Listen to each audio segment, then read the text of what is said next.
Hello learners. तो पिछले दो वीडियो से we were talking about capacity to contract. हम लोगों ने कंपिटेंट पार्टीज की बात की। हमने देखा कि हाउ कॉन्ट्रैक्ट्स बाय माइनर, उनकी क्या पोजीशन होती है, वेदर दे आर वैलिड और not. We have seen contracts by person of unsound mind. इस वीडियो में we will be talking about the third condition of capacity to contract, which is the person is not disqualified from contracting by any law to which he is subject. अब ये important है क्योंकि इसके अंदर से कुछ सब कंडीशंस निकल के आती है, उनको हम लोग देखेंगे। सबसे पहले हम लोग बात करेंगे contracts with purdah Nashin woman. अब पहले तो ये समझना जरूरी है पर्दा नशीन वुमन या पर्दा नशीन लेडी क्या होता है।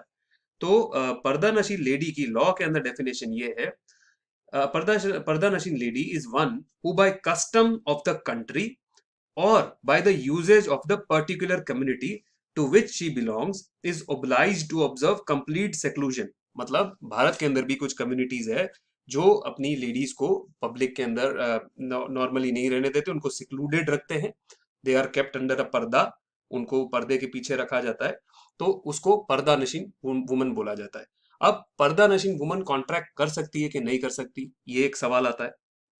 तो कोर्ट ये अज्यूम करता है कि जो पर्दा नशी वुमन है, पर्दा नशी जो लेडी है, she is under undue influence. मतलब कि वो अपना विवेक, वो अपनी बुद्धि, वो अपना दिमाग, अपनी सूझबूझ नहीं यूज कर सकते। क्यों? उनके ऊपर दबाव होता है कि जो लोग उनको उनके ऊपर जो प्रेशर बना सकते हैं, वो उसके कारण से वो she is not able to exercise an independent understanding. वो इंडिपेंडेंट जजमेंट नहीं कर सकती because she is under the pressure from somebody. That somebody can be anybody, that can be a male relative, that can be a female relative. But just because वो अपनी इच्छा खुल के व्यक्त नहीं कर सकती, सो इट इज लॉ ऐसा मानता है that she is under undue influence. हम अनड्यू इन्फ्लुएंस क्या होता है वो हम नेक्स्ट टॉपिक में देखेंगे when we will be talking about free consent. तो वो अपनी कंसेंट फ्रीली फॉर्म नहीं कर पाती, इसीलिए आमतौर पे पर्दा नशीन के जो वुमन के जो कॉन्ट्रैक्ट्स है दे बिकम वॉइडेबल। वो वॉइड नहीं है, दे आर वॉइडेबल। अब ये वॉइडेबल से वैलिड कैसे हो सकते हैं? इसके लिए आपको ये एस्टेब्लिश करना पड़ेगा, you will have to see that, you have to say that ये जो डीड उस लेडी ने एग्जीक्यूट की है या कॉन्ट्रैक्ट उसने एग्जीक्यूट किया है, वो सबसे पहले तो उसको अच्छे से समझाया गया है। It has been explain to her and she understood her completely. Court must be satisfied, उसको ट्रांजैक्शन की पूरी नॉलेज है। वो सोच समझ के इंडिपेंडेंटली और अच्छे से अपना दिमाग, she is making her own mind from her own will, उसको किसी ने दबाव नहीं डाला है। पूरी बात उसको एक्सप्लेन की गई है, वो समझी है और पूरी नॉलेज के साथ वो ट्रांजेक्शन कर रही है। अगर ये प्रूव हो जाता है then it is a valid contract, otherwise it is not. So it is अगर आपको एग्जाम में पूछा जाए कि what is the position of contract with purdah Nashin woman, तो prima facie it is a voidable contract. It can be made valid only if ये prove कर दिया जाए कि she has understood and she has made an independent decision, पूरी knowledge के साथ उसने कॉन्ट्रैक्ट एंटर किया। ओके, इधर एक खास ध्यान रखिएगा। एक केस था श्रीमती हंसराजी वर्सेस यशोदानंद का, 1996 का केस है, जिसके अंदर पर्दा नशी वुमन को इलिटरेसी से अलग किया गया है। कि कोई इलिटरेट वुमन हो जो ये बोलती है कि भाई मैं पढ़ी लिखी नहीं हूँ, और इस केस के अंदर क्या था कि there was an illiterate woman who was serving in railway, और उसको आउट ऑफ इग्नोरेंस और आउट ऑफ इलिटरेसी उसको कॉन्ट्रैक्ट के कुछ कंडीशन समझ में नहीं आए होंगे। तो वहां पे सुप्रीम कोर्ट ने बोला था कि नहीं, शी इज नॉट अ पर्दा नशीन woman, she could have gone to somebody and she could have asked for an explanation, तो उसकी पोजीशन अलग होगी। पर्दा नशीन वुमन के अंदर इलिटरेसी का डिफेंस नहीं लिया जा सकता। It is very clearly decided in this case. Next is contract by married woman. अब ये खासकर आप जब अभी 2020 के अंदर या जो 21st सेंचुरी के जो हमारे बच्चे हैं उन लोगों को ये थोड़ा सा कंडीशन अजीब लगेगा कि साहब ये तो कौन सी इसमें बड़ी बात है। बट एक बात देखिए, समझिए, इंडियन कॉन्ट्रैक्ट एक्ट 1872, ये 19वीं शताब्दी में लिखा हुआ लॉ है। अभी तो हम 2 सेंचुरीज आगे आ गए हैं। तो 2 सेंचुरीज पहला 150 साल पुराना लॉ हम लोग पढ़ रहे हैं।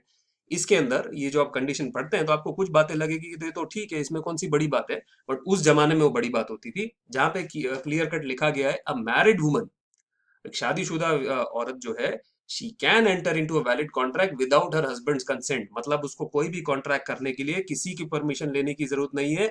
इवन उसका हस्बैंड भी क्लेम नहीं कर सकता कि इसने मेरे से परमिशन नहीं ली before entering into a contract. Therefore she can enter into a contract, और तो और she can even bind her husband's properties.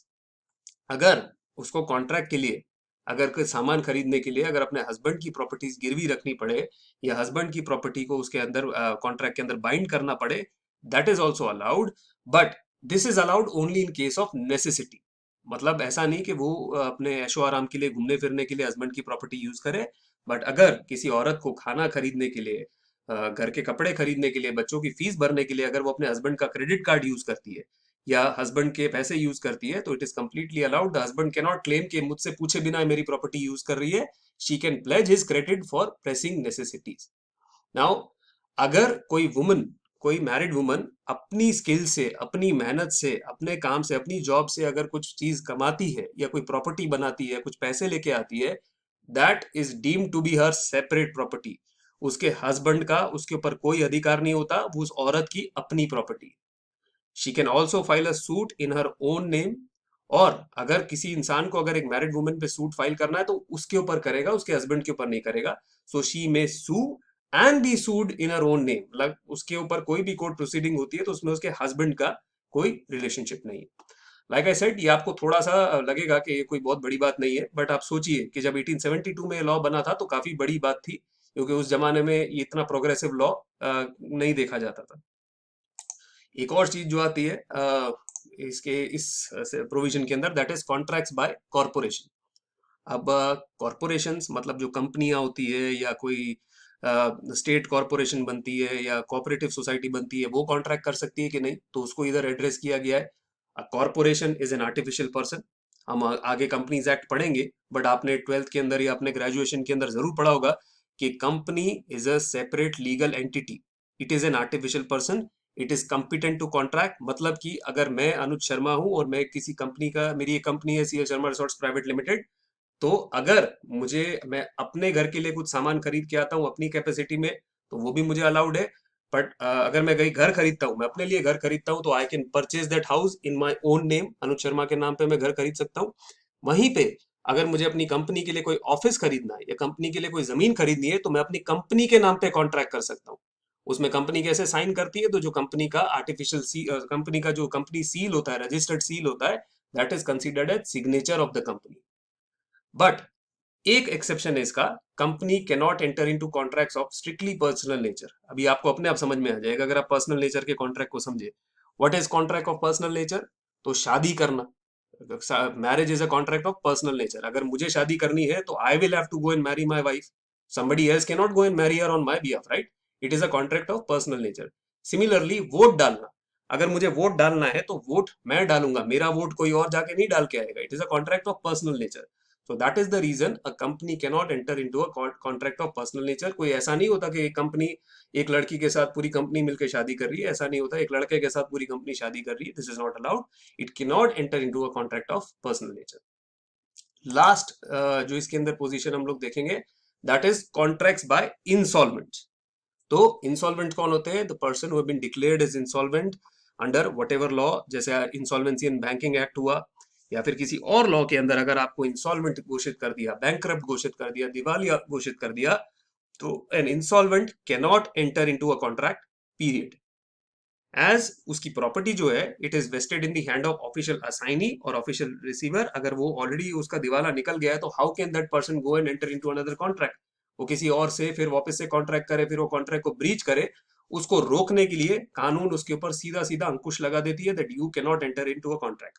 However, अगर आगे चल के उसकी इंसॉल्वेंसी खत्म हो जाती है, अगर वो अपने जितने भी लोन है, अपने जितने भी कर्जे है, वो चुका देता है, once this disqualification is removed, he is discharged from once he is discharged from the insolvency, this disqualification is removed। कि फॉर एग्जाम्पल अगर कोई व्यक्ति है जिसने बैंक से कुछ पैसा लिया है, वो नहीं चुका पा रहा है, तो बैंक उसको इंसॉल्वेंट घोषित करवा देती है कोर्ट में ले जाके। तो जब तक वो इंसॉल्वेंट है, that person can not enter into a new contract. एक बार या तो बैंक का पैसा चुका देता है, या बैंक अगर उसके एसेट्स बेच के पैसा कमा ले, वो रिकवर कर लेती है, उसके बाद that person can enter into a contract. ठीक है। So these 3 videos they were all about capacity to contract. Exam के अंदर जरूर ध्यान रखिएगा, कैपेसिटी टू कॉन्ट्रैक्ट मतलब आपकी कॉन्ट्रैक्ट करने की हैसियत या फाइनेंशियल कैपेसिटी की बात नहीं हो रही है। यहाँ पे सिर्फ 3 कैपेसिटी की बात हो रही है, whether you are a minor or a major, whether you are person of a sound mind or unsound mind. Third, आपको किसी कानून ने डिस्क्वालीफाई तो नहीं किया है, आप पर्दा नशीन वुमन तो नहीं है, या आप कोई कॉर्पोरेशन है या इंसॉल्वेंट है, यही बातें आपको देखनी पड़ेगी। तो with this we will come to an end to this topic. Next video में we will talk about free consent. बहुत इंटरेस्टिंग कॉन्सेप्ट है, मजा आएगा आपको वो पढ़ने के बारे में, वो पढ़ने के लिए।